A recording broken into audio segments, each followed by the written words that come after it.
자, 오늘 종교개혁주의를 맞이해서요. 먼저 준비된 영상이 있는데 간단하게 먼저 영상을 보시고 말씀을 함께 나누도록 하겠습니다.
종교개혁주의를 맞이해서 종교개혁을 이끌어갔던 개혁자들에 관한 이야기를 잠시 영상을 통해서 살펴봤습니다.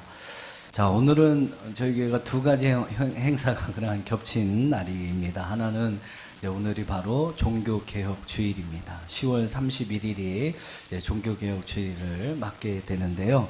종교개혁일을 맞게 되는데 오늘은 그 날을 기념하는 종교개혁주일로 우리가 함께 예배를 드리게 됩니다. 이 종교개혁주일에 여러분 영상을 통해서 함께 보셨던 것처럼 여러분 안에 그러한 결단의 고백이 있었으면 좋겠어요. 화면 한번 띄워주시면 나의 욕심과 나의 계획보다는 나는 하나님의 뜻을 따라 살겠습니다. 또 세상의 글씨체를 바꿔주셔야 되겠네. 세상의 정의가 아닌 하나님의 정의를 구하기를 원합니다. 성경을 통해 주시는 하나님의 말씀에 순종하며 살겠습니다. 안 보이는데 날마다 하나님의 은혜를 구하며 살아가겠습니다. 이러한 고백이 오늘 여러분의 믿음의 고백 또 신앙의 고백이 될 수 있기를 주님의 이름으로 축복합니다. 종교개혁 정말 불가능했던 일인데 그것이 이루어졌습니다.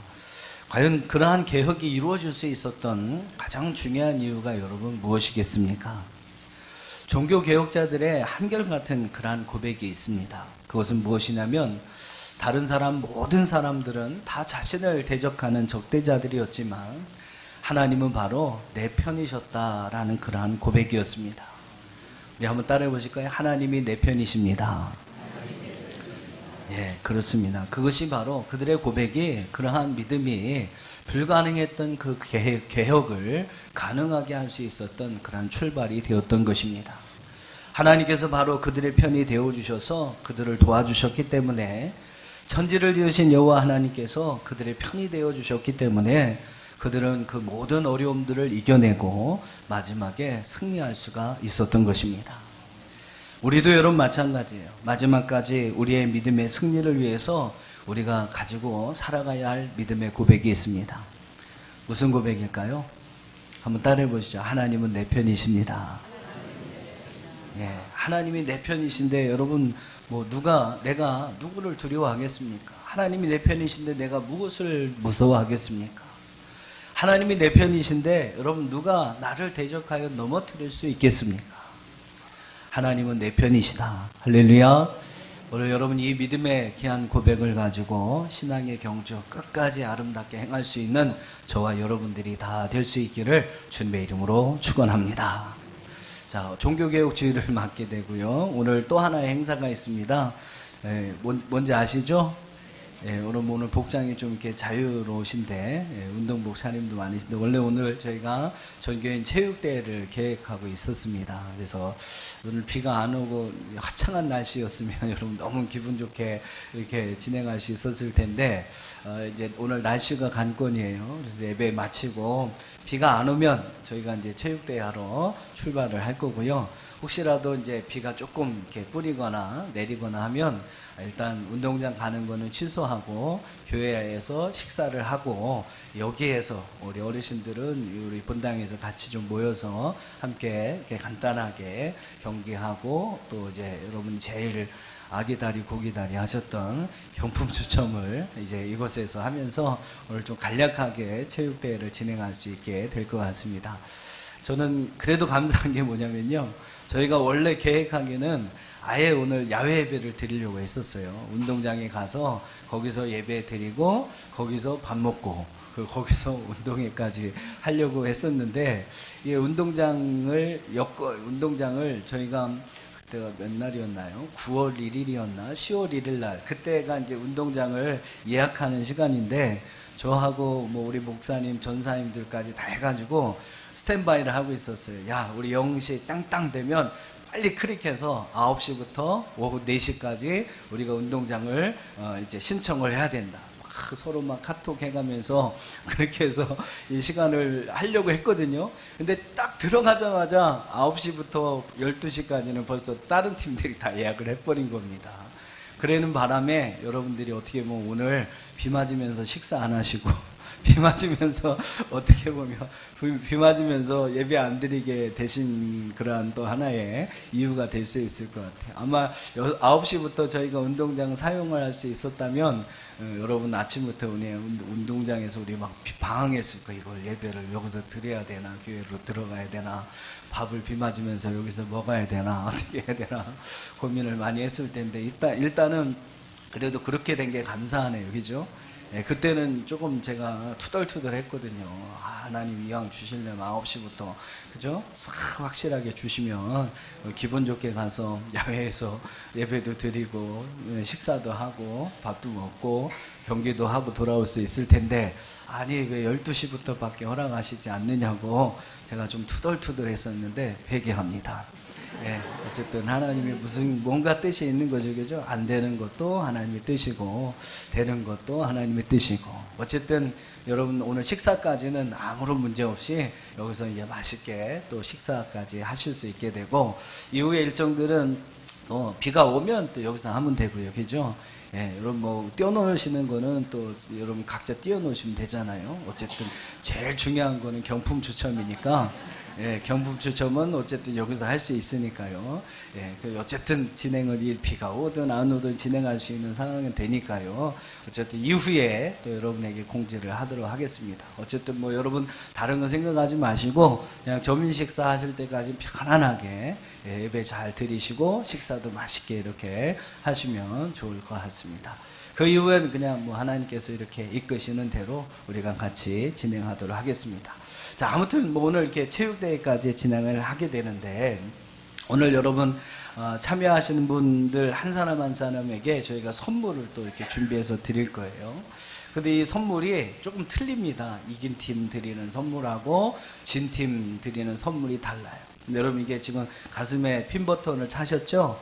이게 이제 청팀인지 백팀인지를 구분하는 건데, 요거에 따라서, 요게 따라서 만약에 청팀이 이기면 청팀이 더 비싼 선물을 받아가시고, 이거에 따라서 만약에 백팀이 이기면, 예, 백팀이 더 좋은 선물을 받아가시게 됩니다. 가격이 한 2배 차이가 나요. 2배 차이. 이거는 가정마다 하나씩 다 드리는 게 아니라 참여하신 분들 다 드립니다. 오늘 막 떼거지로 4명, 5분 오신 가족은 수지 맞으신 거예요. 한번 가족 막 4, 5명 오신 분 따라해 보세요. 수지 맞았다. 어쨌든 수지 맞은 건데, 중요한 거는요, 여러분 어쨌든 이기셔야 여러분들 더 좋은 선물을 가져가시게 된다. 그러니까 여러분 웬만하면 우리가 뭐 교회에서 해도요, 여기서 이제 간단한 게임이나 이런 경기들을 진행을 할 텐데, 웬만하면 내가 속한 팀이 이겨야 합니다. 이길 수 있도록 여러분 최선을 다하셔야 되는 거죠.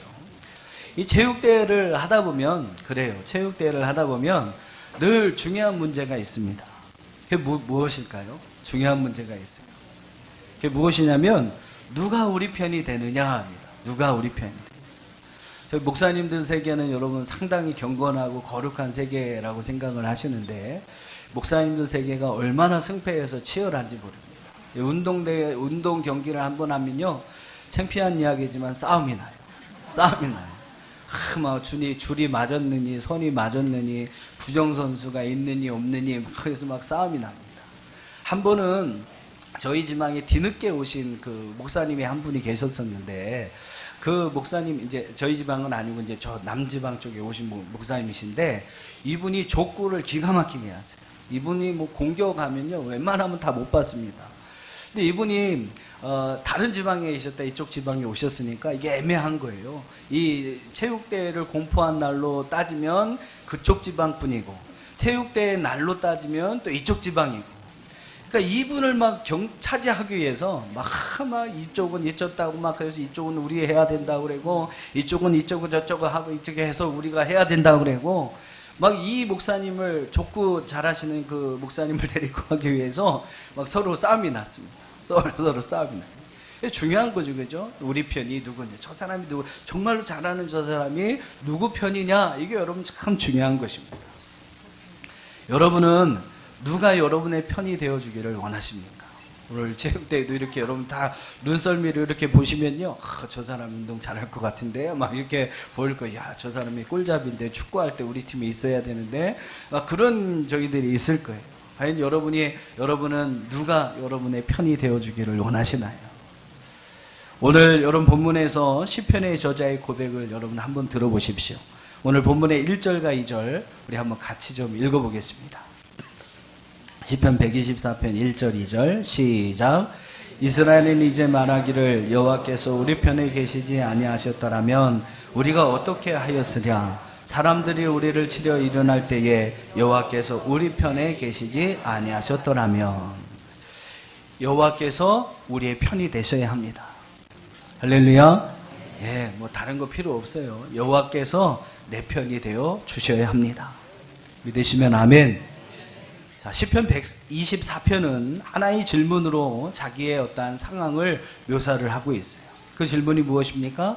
이스라엘은 이제 말하기를 여호와께서 우리 편에 계시지 아니하셨더라면 우리가 어떻게 되었을까? 여호와께서 우리 편에 계시지 않으셨다면 우리가 어떻게 되었을까? 하나님께서 우리 편에서 우리를 도와주지 않았다면 우리는 이 처한 위기의 상황 속에서 과연 어떻게 되었을까? 시편의 저자는 이것을 하나의 질문으로 던지고 있습니다. 그리고 여러분 2절의 말씀을 보면 그 대답이 나와요. 2절의 말씀 뭐라고 그랬어요? 시편 124편의 저자는요, 3절 이하의 말씀을 먼저 보시면, 3절 이하의 말씀 보시면 4가지 상황을 표현을 합니다. 4가지 상황을 표현하면서 자신이 처했던 위기의 상황들을 이렇게 묘사하고 있어요. 자, 한번 보세요. 3절 먼저. 3절에 보니까 우리는 산채로 삼켰을 것이다. 지금 여러분 이 시편의 저자가 처했을 그 상황을 지금 묘사하는 거예요. 3절에 우리가 산채로 삼킬 뻔했다. 또 4절에는 4절과 5절에는 물, 시내가 또 넘치는 물이 우리 영혼을 삼켰을 것이다. 또 6절에서 뭐라고 그럽니까? 대적들의 이에 씹혔을 것이다. 7절의 말씀 보면 사냥꾼의 올무에 걸렸을 것이다.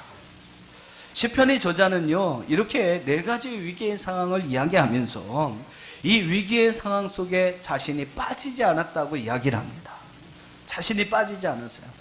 자, 한번 3절로 7절 말씀을 여러분 한번 쭉 보시면 그런 상황이 있었지만 그 상황을 극복할 수 있었다라는 겁니다. 8절 말씀만 한번 보실까요? 8절 말씀 같이 읽어봅시다. 시작. 우리의 도움은 천지를 지으신 여호와의 이름에 있도다. 할렐루야. 이러한 위기들이 있었지만 그 위기에 빠지지 않았던 이유는요, 바로 천지를 지으신 여호와의 도움이 그들에게 있었기 때문이다. 1절과 2절 말씀을 여러분 빌려서 이야기한다면 여호와께서 우리의 편이 되어주셔서 우리가 승리할 수 있게 되었다. 믿으시면 아멘. 이 이야기를 시편의 저자는 하고 있는 거죠. 아무리 우리의 모든 처해 있는 상황과 환경이 어려움의 환경이 있어도, 아무리 여러분 이러한 위기의 상황이 있다 할지라도 하나님이 우리 편이 되어주신다면, 할렐루야, 하나님이 내 편이 되어주신다면 우리는 그 모든 위기를 넘길 수 있습니다. 신약의 말씀에도 여러분 보면요, 신약의 말씀에도 가보면 사도 바울이라는 사람이, 바울이 이 시편 124편의 그러한 어떠한 질문을 이어받아서 로마서 8장 31절에 보면 바울이 이런 질문을 던집니다. 자, 우리 화면 보시면서 한번 로마서 8장 31절을 같이 한번 읽어봅니다. 시작. 그런즉 이 일에 대하여 우리가 무슨 말 하리요? 만일 하나님이 우리를 위하시면 누가 우리를 대적하리요? 바울은 이 질문을 시작으로 해서 이어지는 말씀에 보면 몇 가지 질문을 더 붙입니다. 몇 가지 질문을 더 붙여요. 그래서 8장 32절에 보면 자기 아들을 아끼지 아니하시고 우리 모든 사람을 위하여 내어주시니가 어찌 그 아들과 함께 모든 것을 우리에게 주시지 않겠느냐. 또 누가 능히 하나님께서 택하신 자들을 고발하리요. 의롭다 하신 이는 하나님이시니 누가 정죄하리요. 또 35절에 보면 누가 우리를 그리스도의 사랑에서 끊으리요. 네 가지 질문을 던지고 있어요. 하나님 우리를 위하시는데 누가 우리를 대적하겠느냐. 자기 아들도 아끼지 아니하시고 내어주시니가 어떻게 우리에게 모든 것을 주시지 않겠느냐. 누가 우리를 정죄할 수가 있겠느냐. 누가 그리스도의 사랑에서 우리를 끊을 수가 있겠느냐. 바울은 이 네 가지의 질문을 던지면서 그 질문과 함께 분명한 대답을 하고 있습니다. 자, 한번 여러분 보시죠. 37절, 로마서 8장 37절 같이 한번 읽어봅시다. 시작.